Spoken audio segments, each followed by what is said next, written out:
Para sa akin, yung excellence ay parang pinaghalo-halong hard work and dedication, continuous improvement, and honor. Excellence should not be measured solely by accomplishments, kundi paano mo nakuha tong accomplishments na to and ano yung naging impact nito sa iba and sa society.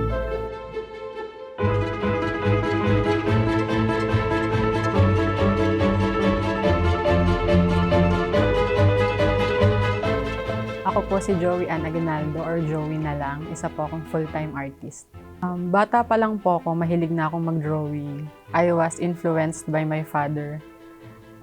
Very artistic din siya and magaling mag-drawing pero hindi niya natuloy dahil sa hirap ng buhay. Noong elementary and high school naman, I participated in various poster making contests. Sa college naman, sumali ako sa visual arts organization sa university, which is the UP Painters Club. Dito ko rin naranasang umattend sa mga art workshops, mag-participate sa mga group exhibits inside and outside the university, at makipag-discuss pa about sa art sa iba pang mga artists. Tutunan ko rin ditong gumamit ng iba't iba pang mga medium tulad ng soft charcoal, ink, watercolor. Pero pinaka naging paborito ko noon ay yung paggamit ng colored pencils.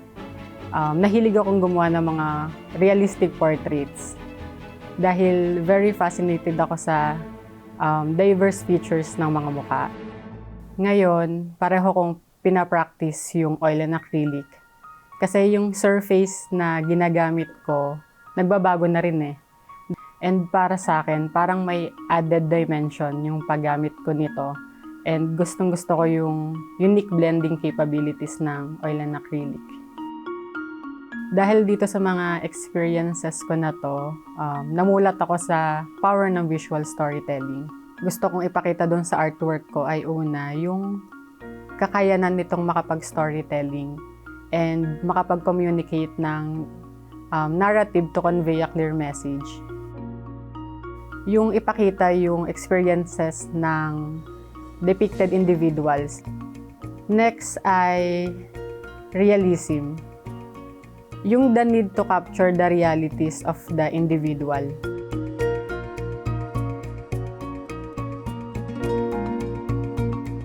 Ang title po ng artwork ko ay Puro Kahig Walang Matuka or All Scratch No Peck. Marami kaming farmers na na-interview and first hand ko nalaman sa kanila yung struggles na kinakaharap nila. First hand ko nalaman yung reality ng buhay nila and ang sakit lang isipin na those who feed the nation are the poorest. Kaya naman, naisip ko, why not use yung art ko to raise awareness dun sa kinakaharap nila.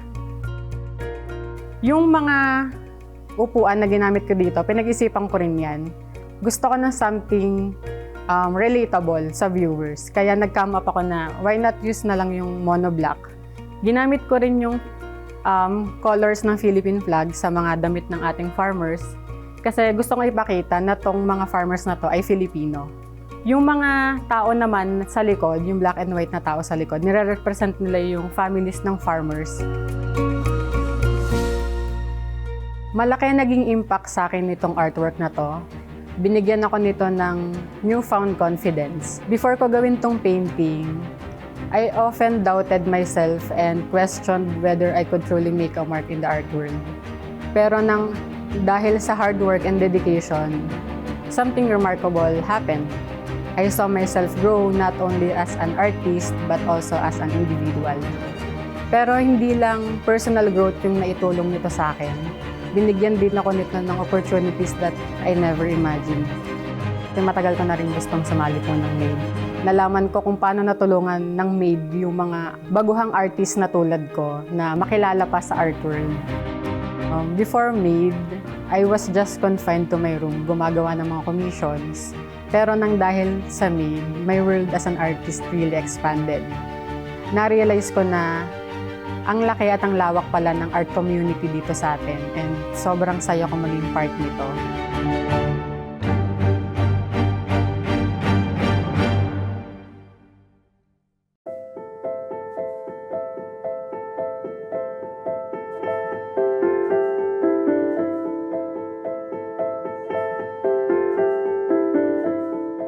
Ako po si Michael Art De Leon, isa akong sculptor, visual artist. Yung interest ko sa sculpting, nag-start siya nung bata pa lang ako.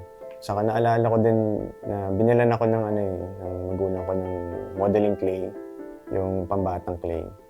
Yun yung nagsilbi ko kasing laruan nun eh. Kasi nagagawa akong gayahin yung mga cartoon character na napapanood ko sa TV.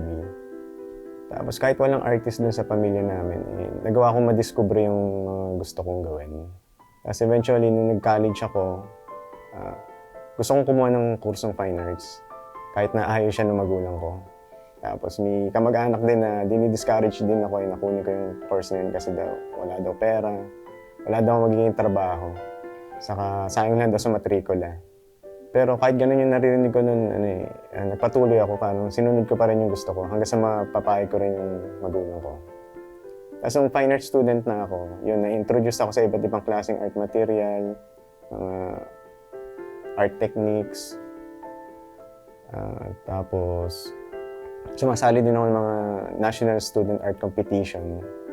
Kahit pa paano nananalo din, hindi nga lang siya major prize. Pero bilang art student nun, syempre malaking achievement na siya sa akin eh. Kasi estudyante pa lang ako, nabibigyan na ng recognition ng mga nagagawa ko. Pag-graduate ko ng college, hindi ko na iniisip na pasukin yung art scene. Yun, mas nag-focus ako maghanap ng trabaho para magkaroon ako ng steady monthly income. Dalawa din yung napagtrabaho ko nun eh. Yung una, bilang graphic artist. Yung pangalawa, yun yung clay sculptor. Doon sa clay sculptor, gagawa kami ng mukha ng tao eh. Gamit yung polymer clay. Tapos, bali caricature yung style na ginagawa namin dun eh. Yung experience ko dun sa company na yun yung mas lalong nag-develop ng skill ko sa pag-uukit. Saka pag nag-sculpture kasi ako, gusto ko kasi yung proseso. Bonding moment ko dun sa material eh. Parang gugugol ka ng ilang araw, ilang oras. Kasama mo yung material na yun. Tapos habang gumagawa ka, may tinuturo din siya sa'yo eh. May nadidiscover ka na mamaraan na para ma-shortcut mo yung isang bagay. Tapos nung year 2016, yun yung start na ng full-time artist ako. Hanggang sa ngayon, hindi na ako huminto sa paggawa. Yung mundong pinag-isa ng tubig, tungkol siya sa yung pagkakaisa ng mga tao tungo sa kapayapaan. Yung inspiration kasi niya, tungkol siya sa yung agawan ng teritoryo sa West Philippine Sea. Kasi bilang taga-Bataan kasi, isa rin yung probinsya namin sa apektado rin ng issue tungkol dun eh. Kaya bilang isang artist, naisipan ko lumikha ng imahe na makapagpapaalala. Karagatan na pinag-aagawan, ibinahagi siya para sa lahat. Para sa akin kasi yung sculpture, maganda siyang gamiting instrumento para sa pagpapaalala sa isang pangyayari na hindi dapat natin malimutan. Bilang artist, mahalaga din sa akin na naiintindihan ng tao yung ginagawa ko. Naiintindihan nila yung gusto kong sabihin. Kasi yun yung extension ng boses namin eh. Ito, yung artwork. Tapos yun nga, parang swerte dahil naging part pa siya ng Maidan. Kaya parang yung pangyayari yung memorable. Lalo na widen yung audience ko matapos kong magkaroon ng award sa Maid. Bilang isang awardee ng Metrobank, ibabahagi ko yung kaalaman ko sa pag-uukit. Kasi isa sa magandang paraan ng pagpapasalamat sa talentong ipinagkaloob sa atin ng Panginoon, yung ibahagi mo naman to sa iba. Tulad ng ituro mo siya sa mga taong nais din pasukin yung mundo ng sining.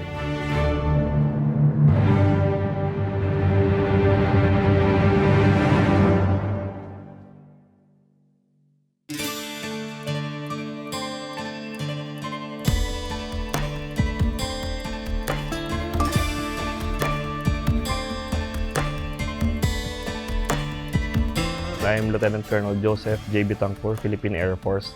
I am presently assigned at the headquarters Philippine Air Force as the Director for Program Management of the Air Force Systems Engineering Office.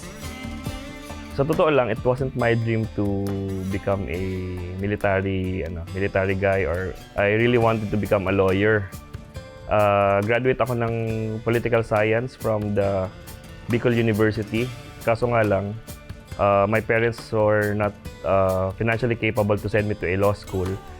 Since may background ako sa ROTC, I applied for the probationary officers training course and eventually finished the training. Instead of pursuing a career in the Army, sa Air Force ako napunta. And I was given the chance to become a pilot. And from there, na-assign ako sa helicopter as a helicopter pilot from the 205th Tactical Helicopter Wing and eventually sa 505th Search and Rescue Group. Nalipat na ako ng Fernando Air Base sa Lipa sa Air Education Training and Doctrine Command. So naging ako doon, instructor pilot and naging instructor din sa mga aspiring soldiers ng Philippine Air Force. Ang tinuturoan namin doon is mga aviation students. Fulfilling part doon is yung start ng career nila as an aviator, kami yung simula. We were the first to teach them how to land the aircraft, ano yung mga kailangan i-satisfy to have a good takeoff and a good landing, mga ganon. And the basics of airplane flying. So kami ang nagtuturo sa kanila. So very fulfilling yun sa part namin, especially when they graduate. Makikita namin na, yung mga tinuruan namin na wala pang kaalam-alam sa eroplano are now successful pilots. When it comes to airplane flying kasi, there are no shortcuts, di ba? Hindi pwede na to, okay na to. May standards dapat na sinusunod, especially when it comes to safety. Aside from that, syempre, yung excellence. When you perform your lessons and when you go out of the flying school, pagpunta mo na sa flying units ng Air Force, you should be good in flying kasi nakadepende sa iyo yung buhay ng mga pasahero. I remember this instance na parang nakaikot na kami ng 34 patterns. Sa hirap yung estudyanteng mag-landing ng touch and go yung lesson before his solo phase ng training. Nahihirapan yung estudyante mag-landing pero sige lang, kahit medyo nakakapagod, sabi ko hindi pwedeng pupunta tayo sa ramp, mag-shutdown ng eroplano na hindi kita naturuan ng maayos. And true enough, the following day nakapagpalipad siyang mag-isa ng eroplano, nakapag-solo siya. Tapos magugulat ka na lang, makikita mo sila sa field na may mga magre-report sa'yo, "Sir, Lieutenant ganito, estudyante niyo po ako dati." Magugulat ka, fighter pilot na pala, helicopter pilot na pala. When we produce good soldiers, ang magbe-benefit dun is the community. Pag nakapagpag-graduate ka ng mga sundalong mga maaayos, ang ugali, mga galing, mga matitino, mga magagalang, yung civilian population will benefit. The reward for a job well done is the opportunity to do more. So parang sa akin, this recognition will serve as a reminder for me to do more, to give more effort para pagbutihin pa ang pagsiservisyo. Looking back, pagka na-awardan ka pala nito, it's a more parang it's a challenge for you to do more, to prove to them na you deserve the award. So sa akin, after receiving the award, sige, I'll continue. Tuloy lang ang pagsiservisyo sa bayan. For me, excellence is going the extra mile. You need to exert more effort and do not settle for yung minsan yung nakagawian. Kung kaya mo lang naman mag-aim for something that is better, parang ganon. Sabi nga nila, there's always a better way of doing things. Always think na kaya mo naman i-accomplish yung mission, pero baka kaya mong i-accomplish yung mission sa mas magaling na pamamaraan. Sa akin kasi yung kahusayan, kailangan mo ng determinasyon, saka paniniwala dun sa mga bagay na alam mo kaya mong gawin. Hahanapin lang natin, saka tingnan natin yung mga bagay na pwede tayong maging magaling. Para sa akin kasi, lahat naman tayo may kakayahan maging mahusay. Ang gagawin lang natin ay magpatuloy at huwag tayo huminto sa paghulma ng ating mga kakayahan. Sa akin yung excellence ay parang pinaghalo-halong hard work and dedication, continuous improvement, and honor. Yung hard work and dedication, dito mo may papakita yung willingness and commitment mo to invest time and energy dun sa craft mo. Yung continuous improvement naman, ito naman yung drive mo to continually learn and grow. Lastly and most importantly ay yung honor. After all, excellence is nothing without honor.